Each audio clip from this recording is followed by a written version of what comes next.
Okay, let's see what this energy brings. Information might be hovering at the edges of your awareness right now. The kind that doesn't arrive gently, it crashes through doors you thought were locked, shatters assumptions you built entire belief systems around, rewrites narratives you've been telling yourself for months or years. And once that information lands, there's no unknowing it.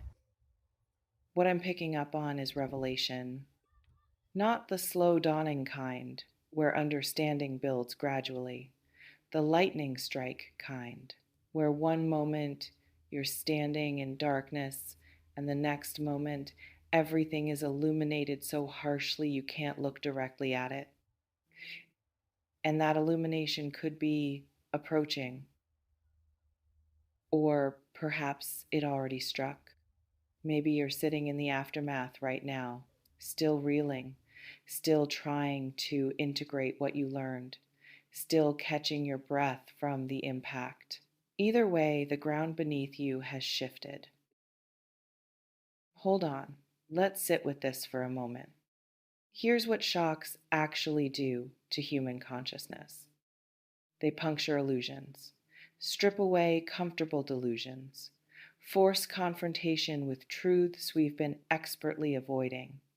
And that confrontation doesn't happen in our minds, first, it happens in our bodies. Your body knows before your brain catches up. That stomach drop, that sudden coldness or heat, that sensation of the floor disappearing beneath your feet. Physical responses to information that hasn't fully registered consciously yet. And those physical responses are valid. They're your system's way of saying, pay attention, this matters. What recent discovery knocked the wind out of you? Let me tell you about the anatomy of shocking revelations. They typically involve one of a few core themes: betrayal that was happening behind your awareness, truth about someone's character that contradicts their presentation, information about yourself that challenges your self concept, or sometimes it's positive shock, news so unexpectedly good your system doesn't know how to process it. Opportunities materializing that seemed impossible, people showing up in ways that defy every pattern you've experienced, reality exceeding your capacity to imagine it. Positive shock is still shock, still destabilizing, still requires integration. I'm sensing something about hidden layers being exposed right now, like peeling back wallpaper and discovering the wall underneath isn't what you thought. There might be situations or people in your world who've been operating with agendas you weren't privy to, and those agendas are surfacing.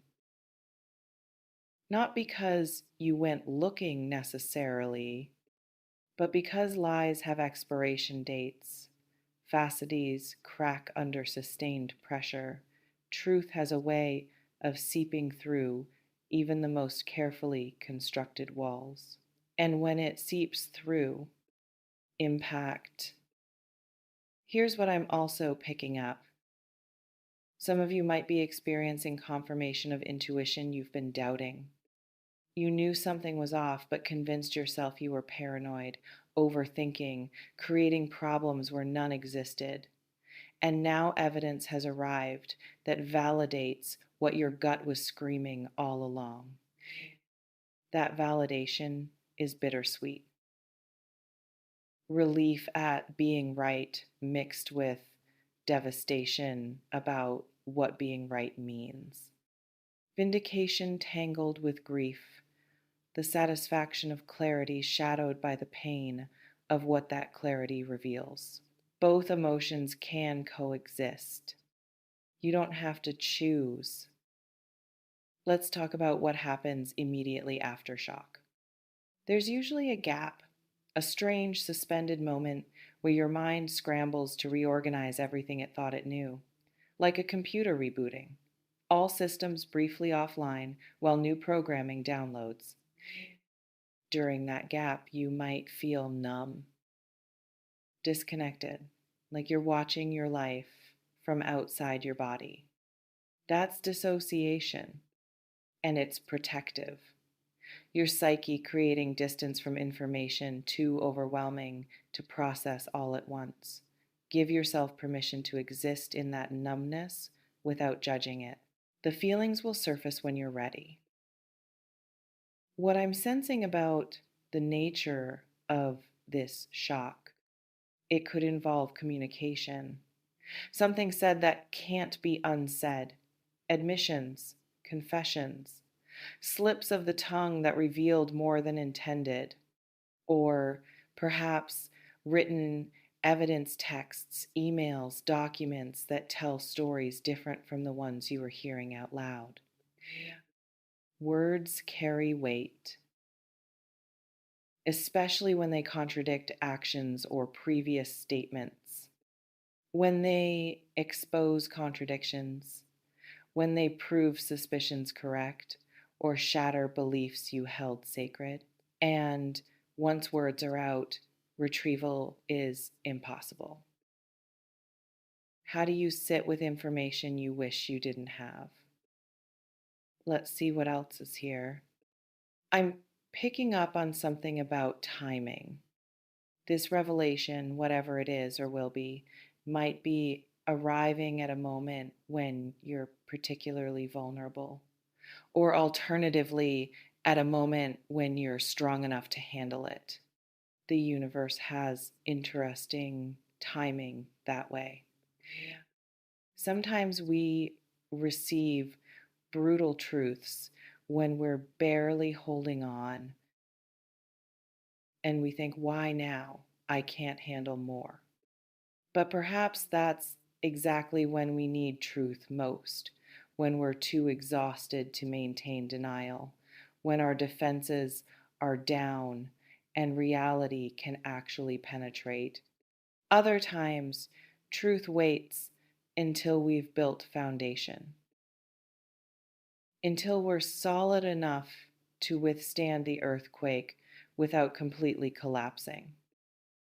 Either way, timing might not feel kind, but it's rarely random. Here's something important about shocking discoveries. They often trigger a domino effect. One truth revealed leads to questions about other things. Suddenly, you're re examining everything through a different lens. Memories take on new meaning, interactions recontextualize. The entire timeline of your experience gets rewritten, and that rewriting is exhausting.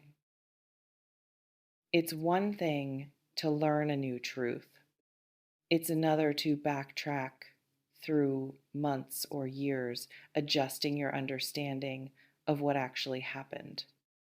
What else might need re examining in light of what you've learned? I'm also sensing something about witnesses. This shock you're experiencing or about to experience might involve other people knowing information you didn't have, being aware of things kept from you, watching situations unfold while you remained in the dark, and discovering that others knew. That's its own layer of betrayal. Not just what happened, but who allowed it to continue by staying silent, who protected others at your expense, who chose comfort over honesty. Those realizations sting differently than the original shock. Let me tell you what often accompanies shock rage. Not immediately. First comes the numbness, then the disbelief, but eventually, once reality settles, anger arrives. Hot and justified and demanding outlet. And that anger is appropriate. You were deceived, manipulated, kept in the dark, or blindsided. Your trust was exploited, Your reality was curated without your consent. You have every right to fury. The question is what you do with that fury. Does it consume you or clarify you? Does it keep you stuck or propel you forward? Here's what I'm also picking up. Some shocks serve as wake up calls. They're the universe's way of saying, you've been tolerating this too long. Time to face what you've been avoiding. And while that can feel cruel, like being shaken awake by ice water, it's actually mercy. Because staying asleep in situations that harm you isn't peace, it's just delayed pain, accumulated damage, borrowed time. The shock disrupts the sleepwalk, forces you awake whether you're ready or not. What have you been avoiding looking at directly? I'm sensing that recovery from shock isn't linear. You might have moments where you feel fine, integrated, clear, moving forward. Then suddenly a random detail triggers you, and you're back in the disbelief, the anger, the hurt. That's normal. Trauma processing happens in spirals, not straight lines. You'll revisit the shock from different angles as your capacity to hold it expands. Each revisit might bring new understanding, deeper grief, or eventually peace. But it takes time. Rushing healing doesn't work. You metabolize shock at the pace your system can handle, not the pace others think you should. Let's talk about what comes after shock settles. Eventually, not immediately, but eventually, clarity emerges. The fog lifts. You see not just what happened, but why you needed to see it, what it's teaching you, how it's redirecting you. And that clarity might reveal patterns, ways you've been complicit in your own confusion, red flags you ignored, boundaries you failed to enforce, intuition you overrode in favor of hoping for different outcomes. That's not self blame, it's empowerment. Because recognizing your participation means recognizing your power to choose differently. As I'm closing this reading, I want you to understand something. Shock is destabilizing, yes. Disorienting, absolutely. But it's also clarifying. It burns away illusions, exposes what's real, creates opportunity for radical honesty with yourself and others. And from that honesty, new foundations can be built, stronger ones, based on truth rather than wishful thinking, grounded in reality rather than fantasy. So if you're reeling right now, know that the reeling is temporary. Your system will recalibrate. Your understanding will expand to hold what you now know. And eventually, you'll be grateful for the shock, even if right now you'd give anything to unknow it. Because truth, however brutal, is always better than beautiful lies. And you're strong enough to hold truth, even when it shatters you temporarily, even when it forces complete reorganization of everything you thought was solid.